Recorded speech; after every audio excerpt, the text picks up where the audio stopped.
Hi, folks. Carrie Biggett, head of North America sales for Altour. Thank you for joining me in another Minute with Altour. And today's guest, we're going to turn some tables here. Today's guest is Jay Campbell. Jay is a journalist and a co-founder of the company Dime. So Jay, thank you for being with us today. Thanks, Carrie. Glad to be here. So Jay, I understand you really specialize in the intersection of business travel and communications. Can you tell our listeners today, how have the conversations changed with travel managers as we're navigating through COVID-19? Sure, we're really close with corporate travel managers. We talk to them almost every day. We have actually a buyers council of about 90 travel managers who meet most weeks on a conference call.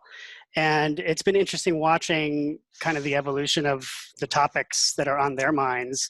As you might expect, initially in the first few weeks after travel started shutting down, they were really focused on kind of operational issues having to do with certainly repatriation, but also, the pile of unused tickets, that they have to manage, and some of those sort of immediate issues naturally. And then it's been interesting to see them kind of move into more of a, I wouldn't say terribly long-term or strategic perspective, but more almost midterm. So just thinking about, okay, what are we going to see as travel starts to come back? And so, I think probably what's number one on their minds is, what are they going to tell their company employees, their organization's employees, about what to expect, when they go to the airports, when they go to the hotels. And so this is sort of, I would say, the top issue of many. And there are several, other things too, interim travel policies, defining what's essential business travel, trying to improve on booking policy compliance. There's a pretty long list. But from what we can tell, the biggest issue for them is really coordinating with HR and some of the other departments, doing cross-functional, work with the other, relevant departments in their organizations, and then trying to be ready for preparing their business travelers in terms of what to expect. And that's actually been pretty tough. And so in some cases, they're really just getting the framework ready and then looking to fill in and communicate information as it comes. Suppliers are obviously a great source for what to expect, and they've been really, the buyers are very happy with how well, airlines and hotels and others have communicated when they make changes to procedures and when they, have new cleanliness standards and things like that. I would say that they're a little disappointed with what they're seeing from the federal government. They really feel that there should be more clarity about, what to expect in terms of, I guess, screening, for example, so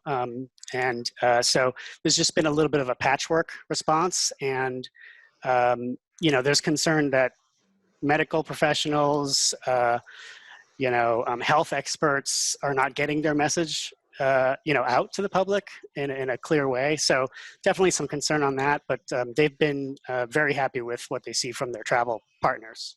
That's good to hear. I think in today's world, it's so important to communicate. I don't believe you can over-communicate right now, as it's changing so quickly. So how can you tell us, from a COVID-19 standpoint, I'm sure the topics that you're reporting on have evolved as well. Can you talk a little bit about that impact for you specifically with the company Dime?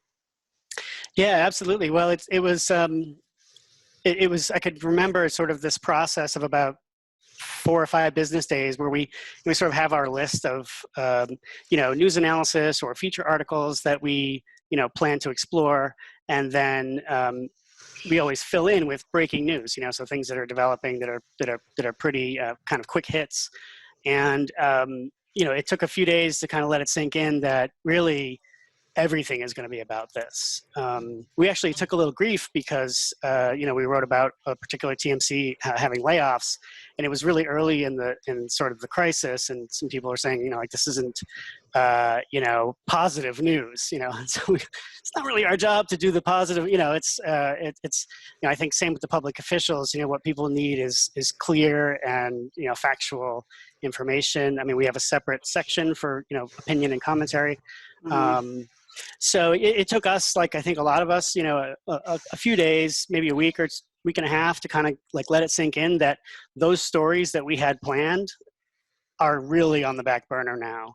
And we even were trying to we kind of struggled with, is it really going to be all about this crisis? Ultimately it was, because it had so many follow-on effects for the economy, for jobs, for, people's policies in terms of HR and business travel. So it's really, it does remind me, I know people keep making the comparisons to 9/11, it does remind me a little bit of that. And I was at Business Travel News at that time, and on that day, I remember just kind of, it was like a defense mechanism in my head. I'm going to keep going, doing what I was going to do today. And I had a little bit of that feeling this time as well. But, reality sinks in, and then you have to kind of pivot and focus on what matters most to the readers. Yeah, definitely. And you folks are doing a great job. I'll do a shameless little plug, since you had a great article about our own John Rose, and I believe it was John Rose versus COVID-19.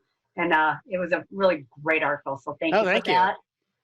And thank you for being here, Jay. Folks, thank you for listening. And please stay tuned to further posts on social media for additional information on COVID-19, and have a fabulous day. Thanks, Carrie.